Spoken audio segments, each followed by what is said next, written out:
You get what you pay for. What does that mean to you?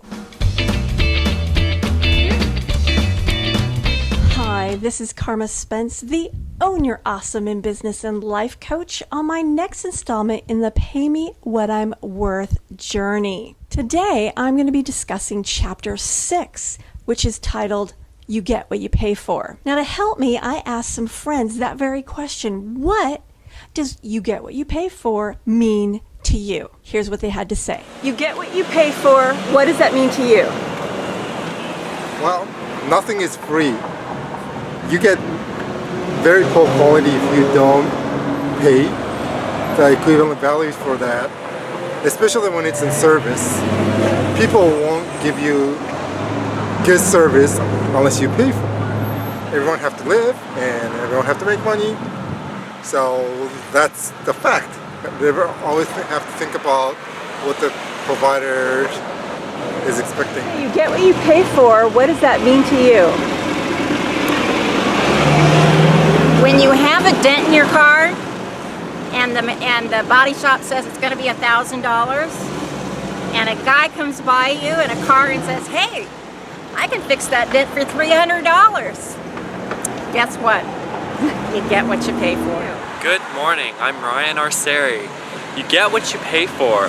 This could be in services, this could be in fees and something that you paid for, but specifically I would say that you spend the extra money, and when you don't and you cheap out, I can remember growing up and having my parents say, see, told you, you get what you pay for. So always spending that extra dollar, spending a little extra, knowing that something will stretch a lot longer, maybe a pair of shoes that'll last you 1 year instead of 3 months, possibly electronics or a television that's gonna stop working after a few years, or television that's gonna cost twice as much would last maybe 20 years. And I can actually specifically remember this in buying my first refrigerator. You get what you pay for. Hi, I'm Susan Cameron, and yes, I've seen this practice so many times. My sister always goes cheap, and it doesn't last.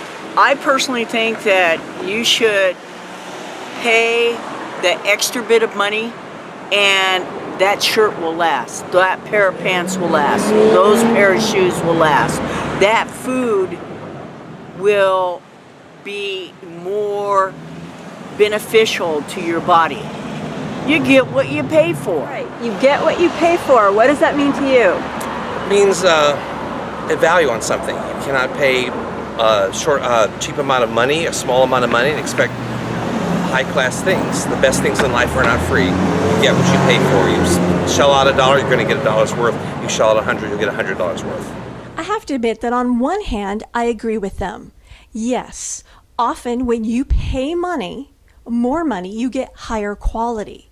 But that isn't always the case. For example, I use wooden spoons in my kitchen. It's not worth it to me to go and spend $5, $3, $10, whatever, at some fancy smanchy store for a wooden spoon. I get them at the 99-cent store. In fact, I usually get 3 wooden spoons for $1. It's just not worth it. You don't get a better quality wooden spoon when you pay more. However, there are other things where the price does matter. I found this to be very true in electronics. I have a stereo receiver, I believe it's called, that I bought, I'm going to say about 10 years ago, and I paid top dollar. I got the top of the line that I could afford at that time, which I think was several $100s.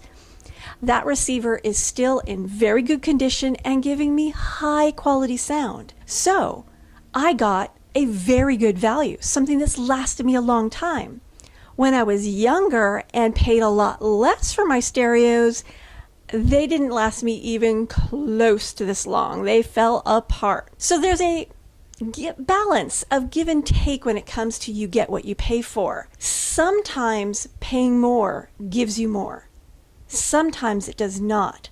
And I believe that's what Soul Dancer's trying to get to in this chapter. And he has this exercise where you kind of do this mental laundry, and forgiveness plays a role into it. And it's all about understanding the giving and receiving of value. Now, especially, I want to share with you the quote that opens up the chapter. The quote is from Henry Wadsworth Longfellow, and he said, We judge ourselves by what we feel capable of doing, while others judge us by what we have already done. Now, I don't know about you, but I have beaten myself up because I haven't given the value I know I could have given. But when I look back at it, was that really true?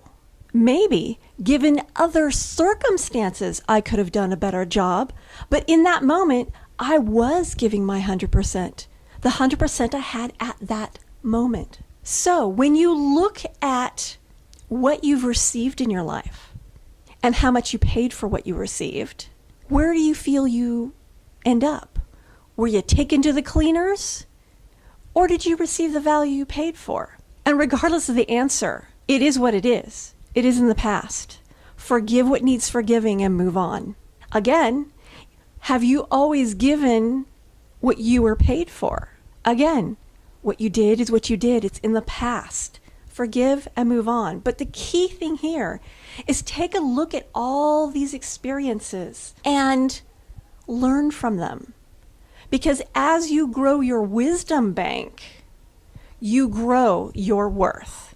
Now, I hope that you are inspired to join me in the Pay Me What I'm Worth Masterclass, which for the first 12 people is at an unheard of low price. In fact, as soon as we have 12 people, the price is going to go up exponentially for future groups. This is a pilot group that I'm doing with Soul. And that is the only reason it is at the low price that you'll find at the registration page, which you can find here, bit.ly.com/pay Spence. Also remember, do not hit register and pay for it until you've spoken with me. We are not accepting just anybody.